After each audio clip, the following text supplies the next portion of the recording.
Hello friends, I am Pankaj Awasthi, your English teacher. आज हम लोगों ने एक नया कॉन्सेप्ट लिया है यूपी बोर्ड इंटर का, यूपी बोर्ड 12th क्लास का फर्स्ट चैप्टर इन इंग्लिश। आज हम लोग लिटरेचर कंटिन्यू करने जा रहे हैं। लिटरेचर में आपका first chapter UP board inter class का है a girl with a basket. A girl with a basket, एक लड़की टोकरी के साथ। इस टॉपिक का नाम ही है, चैप्टर का नाम है एक लड़की टोकरी के साथ, और इसके राइटर हैं William C Douglas. As you all are watching, I have a book in my hand. हम आपको बुक से पढ़ाते रहेंगे और आपकी स्क्रीन पर चैप्टर चलता रहेगा। आप लोग देखिए, डीपली वॉच करिए, चैप्टर क्लियरली आपको समझ में आएगा और चैप्टर के बाद इसके क्वेश्चन आंसर भी आपको दिए जाएंगे। ओके, विलियम सी डगलस इसके राइटर हैं। A girl with a basket, chapter का नाम है अबाउट द लेसन। लेसन में क्या बताया जाएगा बेटा? Just after partition of India and Pakistan. India Pakistan का जब पार्टीशन हुआ था 1948 में, उसके जस्ट आफ्टर, ठीक बाद में 1-2 साल के अंदर 1950 में राइटर इंडिया घूमने आया था। ये जो विलियम सी डगलस हैं, ये इंडिया घूमने आते हैं और यहाँ पे आके वो क्या देखते हैं, क्या नेचर है इंडिया का, कैसे लोग रहते हैं, सिर्फ यही वो स्टडी करने के लिए यहाँ पे आए थे। तो उनको एक छोटे बच्चों का समूह मिल जाता है रास्ते में घूमते हुए, और उस समूह में एक 9 साल की बच्ची होती है जो उनको बहुत ज़्यादा इफ़ेक्ट करती है, प्रभावित करती है। तो इसी के बारे में let's start the chapter and know about the lesson more.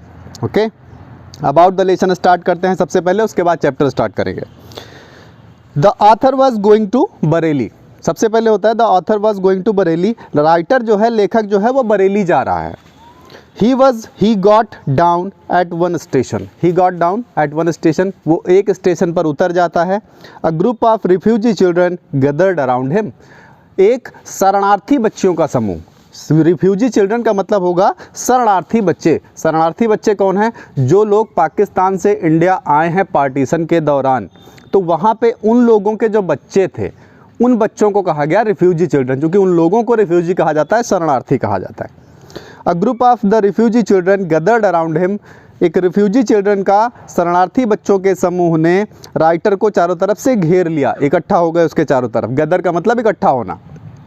They wanted to sell their fans and baskets. क्यों इकट्ठा हो गए? क्योंकि वो बच्चे बेचना चाहते थे। They wanted to sell their fans, अपने पंखों को। यहाँ पे जो फैन लिखा है, ये हैंड फैन की बात हो रही है बेटा, हाथ से चलने वाले पंखों की बात हो रही है। They wanted to sell their fans and basket, वे अपनी टोकरियाँ और अपने पंखे बेचना चाहते थे। The author bought some fans and basket, और लेखक ने कुछ खरीद भी लिए। लेखक ने कुछ खरीद लिए, फैंस एंड बास्केट्स, पंखे और टोकरियाँ। Okay, a beautiful girl of 9 pressed him hard to buy her basket. एक छोटी लड़की होती है, अ ब्यूटीफुल गर्ल ऑफ 9, एक छोटी 9 साल की बच्ची केवल, प्रेस्ड हिम हार्ड, इनके ऊपर बड़ा दबाव बनाया उसने। एक 9 साल की छोटी सुंदर बच्ची ने राइटर के ऊपर बड़ा दबाव बनाया, काहे के लिए? टू बाय हर बास्केट, अपनी टोकरी खरीदने के लिए। उसने कहा कि मेरी टोकरी खरीद लीजिए सर, तो ये कहने के लिए उसने बड़ा दबाव बनाया। सी वॉज एन अर्नेस्ट प्लीडर, और लड़की कैसी थी? अर्नेस्ट, गंभीर, प्लीडर, निवेदन करता, गंभीर याचना करता, निवेदन करता थी लड़की, बड़े ही गंभीरता से निवेदन करके बेच रही थी। There were tears in her eyes, उसकी आंखों में कहीं कहीं आंसू थे। So taking pity on her condition, इसलिए उसकी स्थिति पर दया दिखाते हुए, क्योंकि लड़की की स्थिति बड़ी माइजरेबल थी, उसकी आंखों में कहीं कहीं आंसू थे, वो अपनी टोकरी बेचना चाहती थी राइटर को, तो so taking pity on her condition, इसलिए उसकी स्थिति पर दया दिखाते हुए the author put 15 cents into her basket. लेखक ने उसकी टोकरी में 15 सेंट डाल दिए। 15 सेंट डाल दिए। सेंट क्या होता है? सेंट होता है बेटा डॉलर का छोटा रूप। जिस प्रकार से रुपए का छोटा रूप पैसा होता है, 100 पैसे मिलके 1 रुपये बनाते हैं, उसी प्रकार डॉलर का छोटा रूप सेंट होता है। तो राइटर ने क्या किया कि 15 सेंट निकाल के लगभग उसकी टोकरी में डाल दिया, ऐसे ही बिना टोकरी खरीदे हुए ऐसे ही डाल दिए। As soon as he put the money, she raised her chin and with all the pride and graciousness of a lady returned him his money. As soon as he put the money, जैसे ही लेखक ने वो पैसे डाले, as soon as जैसे ही लेखक ने पैसे डाले, so the author she raised her chin, उसने अपनी ठुड्डी उठाई। ठुड्डी उठाई, चिन का मतलब ये पार्ट होता है, चिन ये होती है, और चिन को उठाने का मतलब चेहरा उठाया।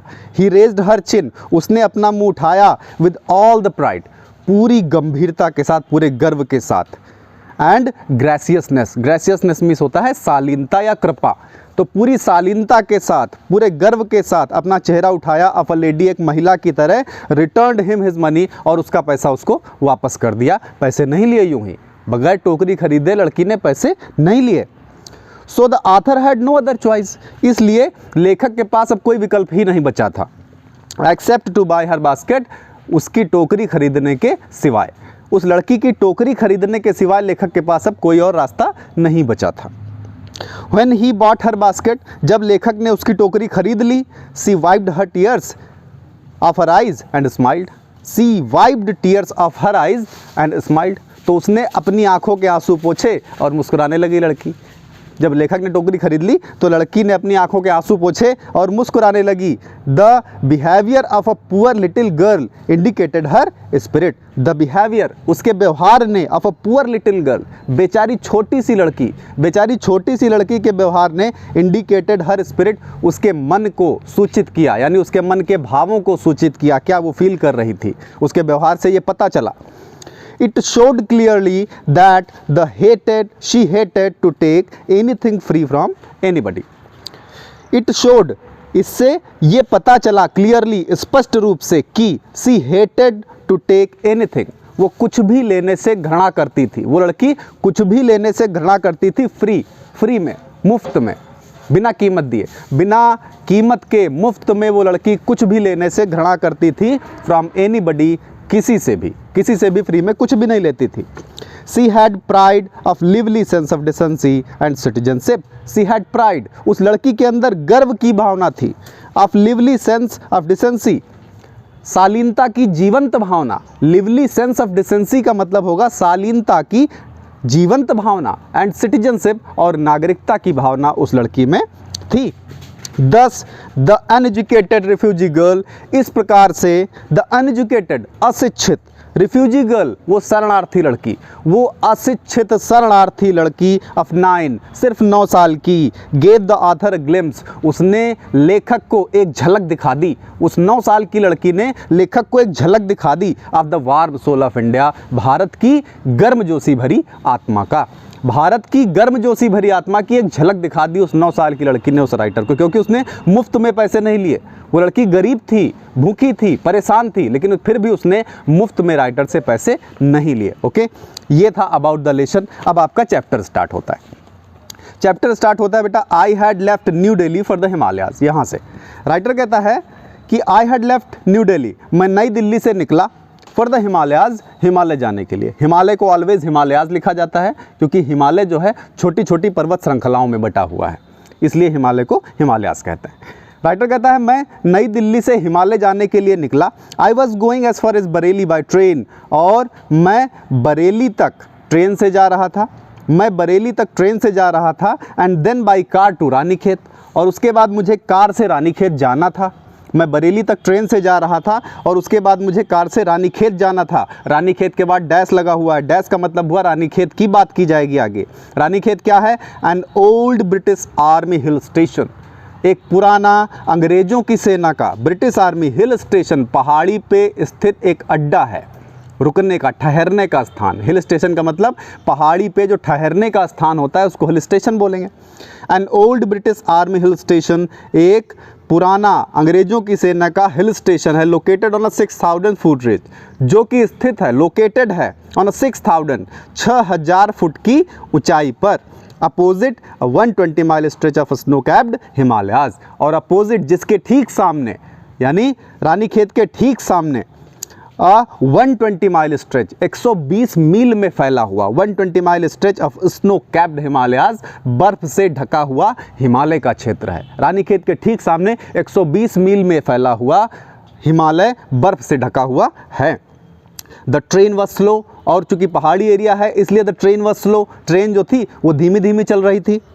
It stopped at all the way stations, it stopped मतलब द ट्रेन स्टॉप्ड, ट्रेन रुक रही थी, बार बार रुकती थी। At all the way stations, रास्ते में पड़ने वाले हर स्टेशन पर, रास्ते में जितने भी स्टेशन पड़ते थे हर स्टेशन पे ट्रेन रुकती थी। जैसे अपने यहाँ पैसेंजर ट्रेन चलती है, हर स्टेशन पर रुक रुक के चलती है, वैसे रुक रुक के चल रही थी। At every stop I swung open the door, और हर स्टॉप पर, हर रेलवे स्टेशन पर आई स्वंग का मतलब उछल के, ओपन द डोर, मैं दरवाज़ा खोलता था। मैं, राइटर कहता है, हर स्टेशन पे मैं उछल के दरवाज़ा खोलता था ऑफ माई कंपार्टमेंट, मेरे डिब्बे का, एंड वॉकड द प्लेटफॉर्म, और प्लेटफॉर्म पे टहलने लगता था। प्लेटफॉर्म हर रेलवे स्टेशन पे आपने देखा होगा बने होते हैं। तो राइटर कहता है हर स्टेशन पे जहाँ जहाँ ट्रेन रुकती थी मैं उछल कर दरवाज़ा खोलता था और प्लेटफॉर्म पर टहलने लगता था। ये था आपका पहला passage. Now the second passage, the platforms were packed with people. उस ज़माने में जो प्लेटफॉर्म्स थे वर पैक्ड विथ पीपल, ये लोगों से भरे हुए थे। कई सारे लोग उस तरह के मिलते थे प्लेटफॉर्म से। कैसे लोग मिलते थे? राइटर कहता है Sikhs, Muslims, Hindus, soldiers, merchants, priests, porters, beggars, hawkers, ये सब लोग मिलते थे। सिख्स का मतलब सिख लोग, मुस्लिम लोग, हिंदू लोग, सोल्जर मतलब सिपाही लोग, मर्चेंट्स मतलब व्यापारी लोग, प्रीस्ट मतलब पुजारी, पोर्टर्स मतलब कुली, बेगार्स मतलब भिखारी, हॉकर्स मतलब फेरी वाले। जो लोग चिल्ला चिल्ला के अपनी चीज़ें बेचते हैं, आवाज़ लगा के बेचते हैं, उनको हॉकर कहा जाता है। तो हॉकर, ये सारे लोग प्लेटफॉर्म पर दिखते थे राइटर को। ऑलमोस्ट एवरीवन वाज बेयरफुट, और लगभग हर आदमी बेयरफुट था, नंगे पैर था, यानी उसके पैर में पहनने के लिए चप्पल जूते नहीं थे। ऑलमोस्ट एवरीवन, लगभग हर व्यक्ति, ऐसा नहीं कह रहा कि सारे व्यक्ति, कह रहा लगभग हर व्यक्ति, वॉज बेयरफुट, नंगे पैर था, and dressed in loose white garments, और सबके कपड़े कैसे थे? लूज वाइट गारमेंट्स, ढीले सफ़ेद रंग के कपड़े। ढीले सफ़ेद रंग के कपड़े मतलब आप कुर्ता पैजामा भी कह सकते हैं, कुर्ता धोती भी कह सकते हैं। उस ज़माने में लोग ये ज़्यादा पहनते थे, इसीलिए लिखा loose white garments. I would ask at least 3 people before I could find one who spoke English. I would ask, मैं बात करता था, राइटर कहता है आई वुड आस्क, मैं पूछता था, एटलीस्ट 3 people, कम से कम 3 लोगों से। जब प्लेटफॉर्म पर राइटर उतरता था, टहलता था, तो राइटर कहता है कम से कम 3 लोगों से मैं बात करता था। Before I could find one who spoke English, before, इससे पहले कि जब तक मुझे कोई अंग्रेजी बोलने वाला नहीं मिल जाता था, क्योंकि कम से कम 3 लोगों से बात करता था तो उसे कोई एक इंग्लिश समझने और बोलने वाला मिलता था उस ज़माने में। फिर कहता है we would talk world affairs, और जब कोई इंग्लिश बोलने, चूँकि राइटर को हिंदी आती नहीं है, इंग्लिश आती है, तो उसे इंग्लिश आदमी से ही बात करनी है जिसे इंग्लिश आती हो। फिर कहता है we would talk world affairs, हम दो वैदेशिक मामले, वर्ड अफेयर का मतलब दुनिया के मामले, बड़े बड़े मामले, जिसको बोलते हैं वैदेशिक मामले, तो हम वैदेशिक मामलों पर बात करते थे। एंड एवरी मेजर टॉपिक, और हर बड़े मुद्दे पे बात करते थे। एवरी मेजर टॉपिक, हर बड़े मुद्दे पे हम लोग बात करते थे। The news of the day produced, और उस दिन की प्रस्तुत खबर पर बात करते थे। वैदेशिक मामलों पे बात करते थे, बड़े बड़े मुद्दों पे बात करते थे, और उस दिन की प्रस्तुत खबर पर बात कर, हर दिन की एक खबर होती है जो न्यूज़पेपर की हेडलाइन होती है, तो उस दिन की प्रस्तुत खबर पर भी बात करते थे। इन दिस वे, इस प्रकार से, I was trying to get a feel of the pulse of the nation, इस प्रकार से, यानी इस तरीके से, राइटर कहता है आई वॉज ट्राइंग, मैं कोशिश कर रहा था, to get a feel of the pulse of the nation, राष्ट्र की नब्ज समझने की। इस प्रकार मैं भारत जैसे बड़े राष्ट्र की नब्ज समझने की, नब्ज का मतलब लोगों का व्यवहार, आचार विचार, ये समझने की कोशिश कर रहा था इस प्रकार से।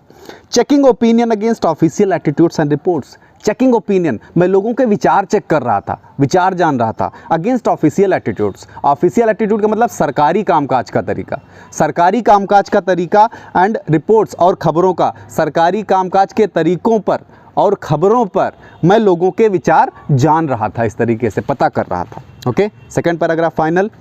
The third paragraph, the route lay through one of the richest of India's agricultural areas. Route, ये जो मार्ग था, रूट का मतलब रास्ता या मार्ग, ये जो मार्ग था ट्रेन का, ले थ्रू, ये जाता था through one of the richest India's agricultural areas, Bharat के सर्वाधिक धनी कृषि प्रधान क्षेत्र से होकर, भारत के सर्वाधिक धनी कृषि प्रधान क्षेत्र से होकर ये ट्रेन का मार्ग जाता था। This was the plain of the upper Ganga river, और ये था प्लेन, मैदानी इलाका, of the upper Ganga river, Ganga के ऊपरी हिस्से का, गंगा के ऊपरी हिस्से का, गंगा का मैदानी इलाका भी आप इसको कह सकते हैं। गंगा का मैदानी इलाका था ये। 1000 फीट अबोव सी लेवल, ये समुद्र तल से 1000 फीट की ऊंचाई पर था। ये जो इलाका था ये समुद्र तल से, हर इलाके की अपनी अपनी ऊंचाई होती है, आपको नहीं पता होगा तो आप पता कर लीजिएगा। समुद्र तल से हर एक इलाके की अपनी एक निश्चित ऊंचाई होती है। तो 1000 फीट अबोव सी लेवल, समुद्र तल से 1000 फीट की ऊंचाई पर था, बट ट्रॉपिकल। लेकिन ये जो एरिया था इसका मौसम कैसा था? समशीतोष्ण। ट्रॉपिकल का मतलब उष्ण कटिबंधीय या समशीतोष्ण, उष्ण कटिबंधीय मौसम था इसका। The Ganga was brown silt, Ganga जो थी उसमें ब्राउन सिल्ट, भूरे रंग की बालू थी। सिल्ट का मतलब बालू होता है, तो गंगा में भूरे रंग की बालू थी। स्वॉलन विद फ्लड वाटर्स, और गंगा स्वॉलन उफनाई हुई थी। स्वॉलन का मतलब उफनाई हुई, स्वेलिंग से स्वॉलन बना है, थर्ड कैटेगरी है उसकी। स्वॉलन विद फ्लड वाटर्स, बाढ़ के पानी से, बाढ़ के पानी से गंगा उफनाई हुई थी। Its overflow inundating thousands of acreage, its overflow, और गंगा का अति बहाव, तेज बहाव, ओवरफ्लो इनंडेटिंग, आप्लावित किए हुए था, यानी ढके हुए था। गंगा का जो बहुत तेज बहाव था, मानसून के सीजन में गंगा बड़ी हो जाती है, आप सभी नदियां बड़ी हो जाती हैं। इनंडेटिंग, आप्लावित किए हुए था, इनंडेटिंग का मतलब आप्लावित किए हुए था, ढके हुए था। थाउजेंड्स ऑफ एकरेज, हजारों बीघे जमीन को, थाउजेंड्स ऑफ एकरेज, हजारों बीघे जमीन को, ऑफ राइस, धान के। धान का मतलब चावल, चावल से, धान से ही चावल निकलेगा, तो आप राइस यहाँ पे लगा हुआ है चावल के खेतों का, तो चावल के बेटा खेत नहीं होते हैं, खेत होते हैं धान के, इसलिए हम कहेंगे चावल के खेतों को आप्लावित किए हुआ था या फिर धान के खेतों को आप्लावित किए हुए था। Okay, to the north were jungles, और उत्तर की ओर, राइटर कहता है उत्तर की ओर जंगल थे। जिधर से राइटर जा रहा था बरेली के लिए, तो कहता है उत्तर की दिशा में जंगल थे, और जंगल के आगे डैश लगा हुआ है। Great expanses of grass higher than a man's head, जंगल क्या होते हैं? जंगल कहता है ग्रेट एक्सपेंसेस ऑफ ग्रास, बड़ी बड़ी घास, बड़ी बड़ी एक्सपेंसेस, फैली हुई घास, बड़ी बड़ी फैली हुई घास। Higher than a man's head, higher ज़्यादा ऊंची, देन अ मैन्स हेड आदमी के सर से भी ज़्यादा ऊंची, आदमी के सर से भी और बड़ी बड़ी ऊंची ऊंची घास थी। And unbroken except for an occasional clump of trees, and unbroken, और ये घास बड़ी दूर दूर तक फैली थी। अनब्रोकन का मतलब अटूट, अटूट का मतलब लगातार घास ही घास दिख रही है, बीच में ऐसा कहीं नहीं है कि कहीं घास है कहीं नहीं है, इस प्रकार नहीं है, लगातार सब जगह घास ही घास दिख रही है, आदमी के सर से ऊंची ऊंची घास। Except for an occasional clump of trees, except सिवाय, जो एक्सेप्ट लगा है इसका मतलब सिवाय, an occasional clump of trees, सिवाय कहीं कहीं पेड़ों के झुरमुट के। क्लम्प ऑफ ट्रीज का मतलब होगा पेड़ों का झुरमुट, कहीं कहीं पर पेड़ों के झुरमुट थे, जहां पर 10, 12, 15 पेड़ लगे हों, ऐसा कहीं कहीं पर था, बाकी सब जगह आदमी के सर से भी ज़्यादा ऊंची ऊंची घास थी। और जो ट्रीज थे, क्लम्प ऑफ ट्रीज थे, वो क्या थे? द होम ऑफ टाइगर्स, उसमें टाइगर रहते थे, चीते रहते थे, एलिफेंट्स, हाथी रहते थे, पैथन, अजगर रहते थे, एंड कोबराज, और काले सांप, पैथन, अजगर, कोबराज, काले सांप, ये सारे जीव जंतु उसी के अंदर रहते थे। फिर कहता है everywhere else there was flat land, everywhere else, इसके अलावा बाकी सब जगह, जंगल के और पेड़ों के झुरमुट के अलावा बाकी सब जगह, everywhere else there was flat land, समतल भूमि थी, समतल भूमि। रनिंग टू द हॉरिजन, जो कि क्षितिज तक दिखाई पड़ रही है। हॉरिजन जो वर्ड आया, हॉरिजन का मतलब होता है बेटा क्षितिज, और क्षितिज क्या होता है? अगर आप कहीं बड़े मैदान में खड़े हो जाएं, कभी बड़े से मैदान में या किसी समुद्र के किनारे जब आप खड़े होते हैं, तो दूर निगाह से जब आप देखते हैं तो आप एक ऐसा पॉइंट दिखता है आपको जहां पर ऐसा लगता है कि धरती और आसमान आपस में टच कर रहे हैं, आपस में छू रहे हैं, इस प्रकार लगता है, सिर्फ ऐसा होता नहीं है, सिर्फ लगता है। तो जहाँ पर हमें लग रहा है कि धरती और आसमान आपस में टच कर रहे हैं, उस पॉइंट को कहा जाता है क्षितिज, और इंग्लिश में कहा जाता है उसको हॉरिजन।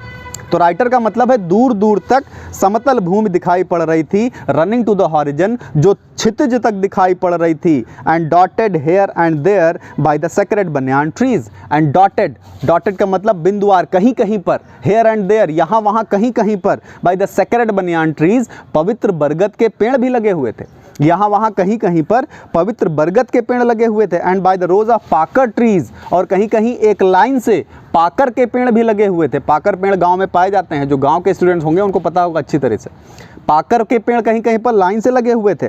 शेप्ड लाइक एल्म्स, और इनका आकार, पेड़ों का आकार था एल्म की तरह, एल्म एक प्रकार का पौधा है, बड़ा पौधा। शेप्ड लाइक एल्म्स, ये एल्म की तरीके से इसका आकार था, and having thick twisted Trunks, और इनका ट्रंक जो था, तना, जो पेड़ का तना होता है, थिक, मोटा सा, ट्विस्टेड, ऐंठा हुआ, ट्विस्टेड का मतलब ऐंठा, कभी कभी पेड़ होते नहीं हैं, घुमावदार होते हैं पेड़, बड़े हो जाते हैं, तो ऐंठा हुआ इनका तना था, मोटा इनका तना था पेड़ों का। फिर कहता है hot humid air was moving, in from the south west, hot humid air, गर्म, एंड ह्यूमिड का मतलब होता है आर्द्र, आर्द्र या शुष्क, गर्म और शुष्क हवा चल रही थी इन उस दिशा में from the south west. South west मतलब दक्षिण पश्चिम दिशा की तरफ से, दक्षिण पश्चिम दिशा की तरफ से उधर गर्म और उष्ण हवा चल रही थी। Monkeys, some of them mothers, कुछ बंदर भी दिख रहे थे जिनमें से कुछ माएँ थी, some of them mothers, with babies, जिनके बच्चे भी थे, बंदर थे जिनमें से कुछ माताएं थी, बंदरों की माताएं थी, विद बेबीज, जिनके बच्चे भी थे, क्लिंगिंग टू देम, जो क्लिंगिंग वर्ड आया इसका मतलब होता है चिपके हुए थे। आपने बंदर को कभी देखा हो तो बंदर अपने बच्चे को अपने पेट से चिपका के चलते हैं, तो कहता है क्लिंगिंग टू देम, उनसे चिपके हुए थे, एंड राइडिंग अंडरनीथ, और नीचे से उनके ऊपर चढ़े हुए थे। बंदर के बच्चे नीचे से अपनी माँ के ऊपर चढ़े हुए थे, या कहा जाए चिपके हुए थे। स्वंग ऑफ ट्रीज, ये पेड़ों से इधर उधर कूद रहे थे। स्वंग ऑफ ट्रीज, ये जो of O double F of लगा हुआ है इसका मतलब होगा दूर, इधर उधर दूर कूद फांद कर रहे थे। At the stations looking for food, at the stations, जिन स्टेशंस पर राइटर रुक रहा था उन स्टेशंस की बात कर रहा है। स्टेशंस पर बंदर थे, उनके बच्चे थे जो उनके पेट में चिपके हुए थे, और वो इधर उधर कूद रहे थे, लुकिंग फॉर फूड, भोजन की तलाश में, खाने की तलाश में इधर उधर घूम रहे थे।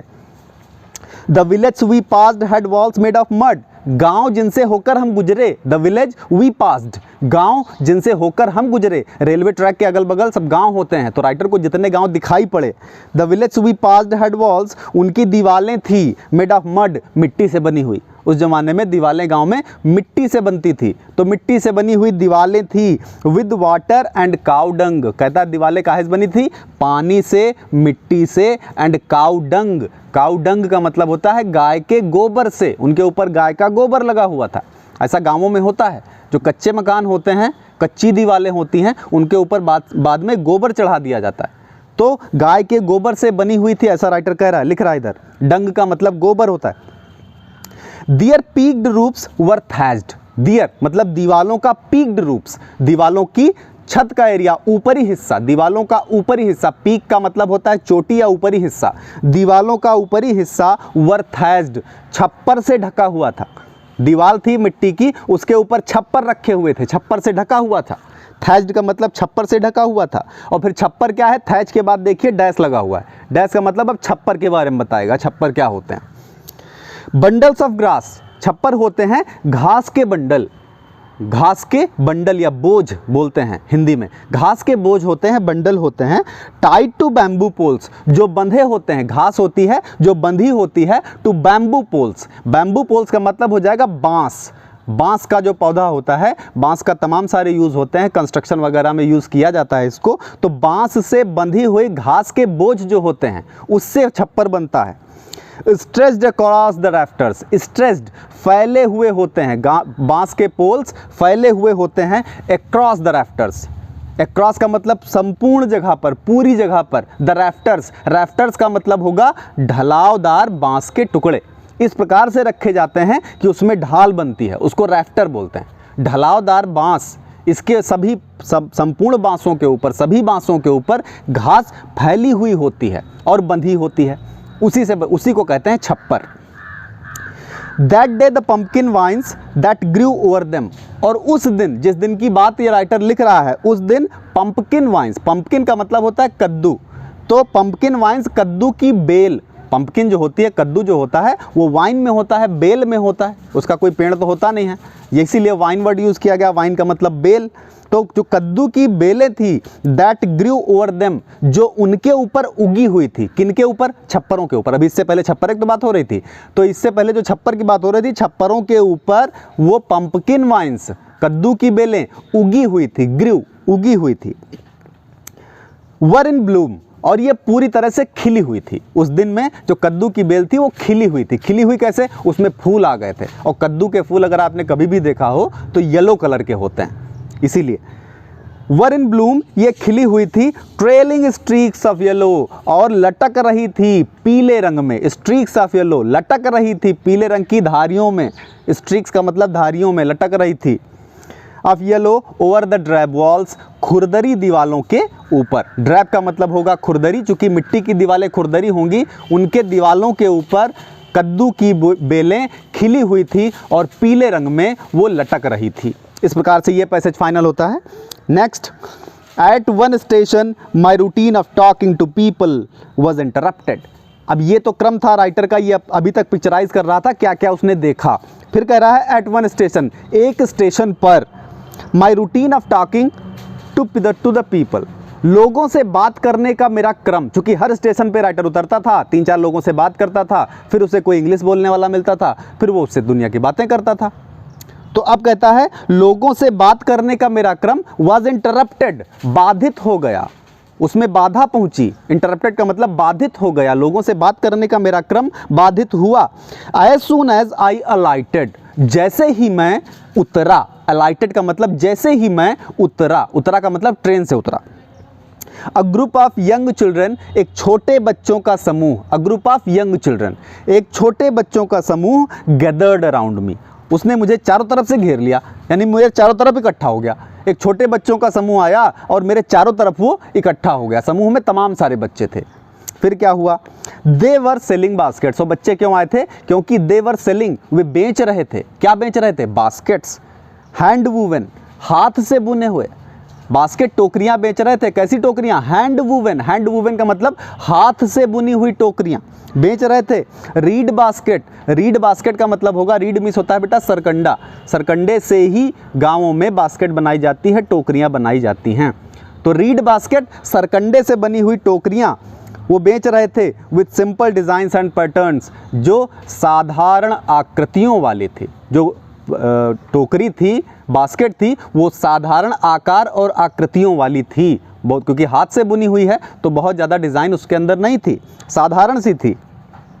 दे हेल्ड द बास्केट्स हाई, उन्होंने अपनी टोकरियों को ऊंचे उठाया हुआ था। दे हेल्ड द बास्केट्स हाई, उन्होंने अपनी टोकरियों को ऊंचे उठाया हुआ था और उठा उठा के चिल्ला के बेच रहे थे। शाउटिंग वर्ड्स, कुछ चिल्ला रहे थे। राइटर कह रहा है शाउटिंग वर्ड्स, कुछ चिल्ला रहे थे। आई डिडंट नो, मुझे नहीं पता क्या चिल्ला रहे थे। राइटर कहता है आई डिडंट नो, मुझे पता नहीं चल पाया कि वो बोल क्या रहे हैं, लेकिन वो चिल्ला रहे थे और टोकरियां अपनी उठाए हुए थे हाथ में।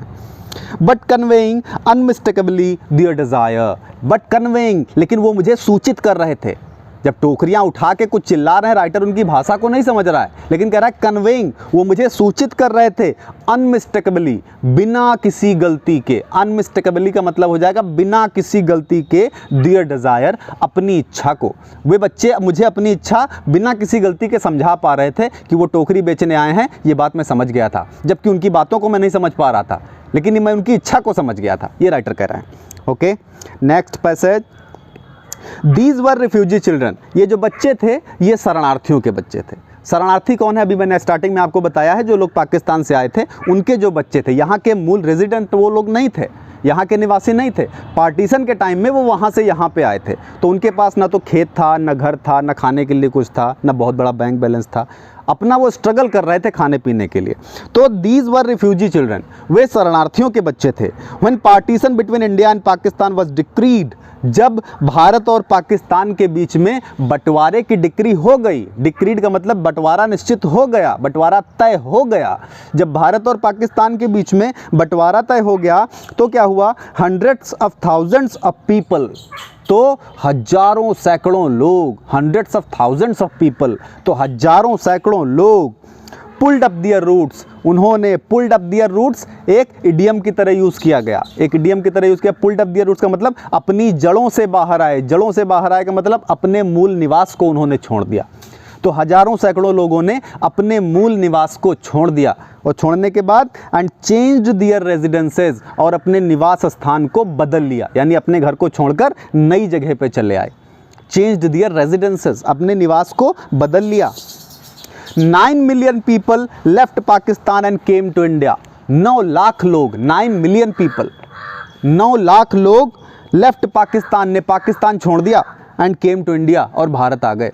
जब बंटवारा हुआ तो 9 लाख लोग पाकिस्तान से भारत आ गए। Driven by the fear of religious fanaticism, driven खदेड़े गए, बाय द फियर भय के कारण, ऑफ रिलीजियस धार्मिक, फैनेटिसिज्म का मतलब होता है कट्टरवाद, धार्मिक कट्टरवाद, रिलीजियस फैनेटिसिज्म, धार्मिक कट्टरवाद के डर के कारण, धार्मिक कट्टरवाद के डर के कारण 9 लाख लोग पाकिस्तान से भारत आ गए। देवर पुअर पीपल, और जब नई जगह पे आप चले जाएंगे जहाँ पे आपका अपना कुछ भी नहीं होगा तो गरीब तो होना ही होना है। दे वेयर पुअर पीपल, वे गरीब लोग थे टू स्टार्ट विद, अपना जीवन शुरू करने के लिए, अपना जीवन शुरू करने के लिए वे गरीब लोग थे। दे वेयर पुअरर, और वे और ज़्यादा गरीब हो गए, गरीब तो थे ही, वे और ज़्यादा गरीब हो गए। As they began their long trek, जैसे कि उन्होंने अपनी लंबी यात्रा तय की, क्योंकि लंबी यात्रा तय करके आए थे, कोई प्लेन से तो आए तो नहीं थे, और ना ही सबको ट्रेन मिली थी, ना ही कार मिली थी, बहुत सारे लोग पैदल आए, बैलगाड़ी से आए, तरह तरह से अपने तरीके से लोग आए, तो रास्ते में लंबा समय लगा, तो जो कुछ वहाँ से लेके चले थे वो रास्ते में ही ख़त्म हो गया, इसलिए वो और ज़्यादा गरीब हो गए। इसीलिए राइटर लिखता है दे वर पुअरर, वे और ज़्यादा गरीब हो गए। As they began their long trek, जैसे कि उन्होंने अपनी लंबी यात्रा तय की। ट्रैक का मतलब यात्रा, लॉन्ग का मतलब लंबी। For all they could carry was a bit of food, क्योंकि वो सब कुछ जो वो लेके आ सकते थे अपने साथ, जो वो लेके आए अपने साथ, वो क्या था? Was a bit of food, थोड़ा सा खाना लेके आए थे वहाँ से। एंड अ फ्यू बिलोंगिंग्स, और कुछ, अ फ्यू बिलोंगिंग्स मतलब कुछ रोज़मर्रा की चीज़ें। बिलोंगिंग का मतलब जो आप सुबह से लेकर रात तक जो चीज़ें आप अपने पर्सनल यूज़ में लेते हैं, तो जो आप कैरी कर सकते हैं वही तो लेके जाएंगे, घर तो सर पे लेके जाएंगे नहीं, और ना ही कोई कार वगैरह आप सर पे लेके जा सकते हैं, कोई बेड सर पे रख के जा सकते हैं। तो फ्यू बिलोंगिंग्स, कुछ रोज़मर्रा की चीज़ें और थोड़ा सा खाना लेके वे लोग आए थे। Soon they were out of food, और रास्ते में चलते चलते खाना परमानेंट थोड़ी चलेगा, 2-4 दिन में ख़त्म हो जाएगा, आप चाहे जो लेके जाएं। सून दे वर आउट ऑफ फूड, जल्दी ही उन लोगों का खाना समाप्त हो गया, भोजन समाप्त हो गया। A few days after they started, अपनी यात्रा शुरू करने के कुछ ही दिनों के बाद में, a few days after they started, अपनी यात्रा शुरू करने के कुछ दिनों के बाद में ही उनका सारा भोजन समाप्त हो गया, जो कुछ लेके चले थे वो। फिर क्या हुआ? They began to fall by the wayside, फिर वे लोग गिरना शुरू हो गए, क्योंकि कोई किसी को भोजन नहीं दे पा रहा था, गरीबी इतनी ज़्यादा थी, कोई किसी की मदद नहीं कर पा रहा था, वो व्यवस्था थी। फिर कहता है दे बिगन टू फॉल, वे गिरना शुरू हो गए लोग। बाय द वे साइड, रास्ते के किनारे किनारे चलते चलते जहाँ पर भी नहीं चला जा रहा था, शरीर ने साथ देना बंद कर दिया तो गिरना शुरू हो गए लोग। From the weakness of hunger, from the weakness of hunger का मतलब बीमारी से कमजोरी के कारण, from the weakness of hunger, भूख से कमजोरी के कारण। वीकनेस का मतलब कमजोरी, हंगर का मतलब भूख, भूख से कमजोरी के कारण लोग सड़क के किनारे गिरना शुरू हो गए। And died where they fell, और लोग मरना प्रारंभ हो गए, मरना शुरू हो गए, कुछ लोग तो मर जा रहे थे। वेयर दे फेल, जहाँ पर वे गिरे, जहाँ पर गिरे वहीं पर थोड़े समय बाद उनकी मृत्यु हो गई, ख़त्म हो गए। इस प्रकार से ये आपका हाफ चैप्टर आज फाइनल हो जाता है। ये टोटल चैप्टर जितना है उसका ऑलमोस्ट 50% आज आपको फाइनल हो जाता है। नेक्स्ट जो 50% बचा है वो आपको अगले वीडियो में सेंड करेंगे। आई होप कि आपको वीडियो समझ में आया होगा। फुल वीडियो देखिए, पूरा वीडियो देखिए, डीपली वॉच करिए, 1-2 बार देखिए, और फिर भी अगर कोई प्रॉब्लम है, कोई क्वेश्चन है तो through comment section you can ask always. Okay, thank you.